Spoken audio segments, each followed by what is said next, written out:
Now, Central Oregon's local alert weather with Eric Oren.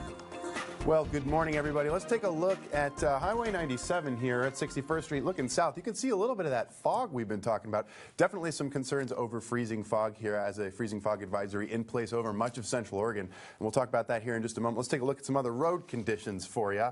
As you can see here across the rest of the area, definitely some limited visibility here, but much of the rest of the region is looking okay. But as I mentioned to you, some freezing fog concerns and visibility is less than ideal out there on the roadways. Here's a look at some areas affected and types of visibility that we're dealing with here in the area, down to about a half mile in certain areas and a mile in others. So definitely concerning if you are out there making your morning commutes in these areas. Now let's take a look at some weather headlines for you. As I mentioned, freezing fog a concern early today, and then we also see some stagnant air advisory as well as a freezing fog advisory, both set to expire at around 10 a.m. this morning. Around then and throughout the day, we do expect to see a bit of rain. Now the snow levels are fairly high, 6,000 to 8,000 feet, so we aren't expecting any snow as a part of this round of precipitation, but definitely some showers coming and going throughout the day today, so definitely a good day to bring some umbrellas with you, maybe a rain layer. Here's a look at the satellite and radar across the Pacific Northwest, and you can see quite a bit of precipitation already making its way into the area.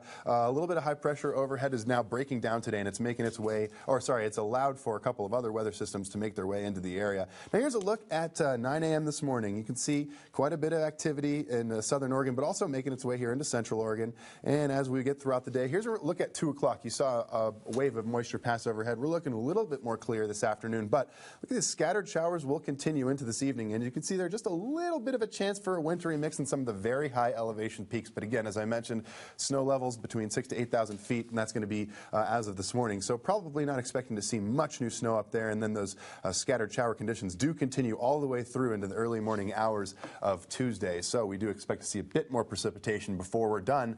Now, as I mentioned to you, winds a little more active than they've been. Here's a look at 2 o'clock, most active part of the day, 10 to 20 mile an hour range out of the south, certainly hoping that will help scour out some of the fog in addition to some of that precipitation that we'll see.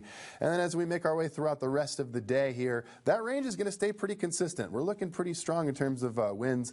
Even into the early morning hours is a look at 1 a.m. and you can see the 10 to 20 mile an hour range very possible here overnight and into the early morning hours, staying pretty active tonight. So definitely something to keep in mind. Here's a look at that freezing fog advisory set to expire on 10 a.m. today. It's affecting much of central Oregon and too far the north of us as well.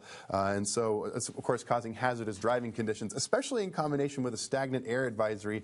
Of course, freezing fog and stagnant air allowing elevated roadways to be just a little bit slicker. And, of course, black ice is certainly possible with conditions like this. Now, with this air stagnation advisory, we do have less than ideal air quality as well, something I wanted to point out to you. I also want to show you your 7-day forecast here, give you an idea what's headed your way. Quite a bit of precipitation here early in the week, and then as we make our way through the rest of the forecast, by the end of the week may see a little bit more, but generally speaking, drying out by this weekend. That's been a look at your local alert weather.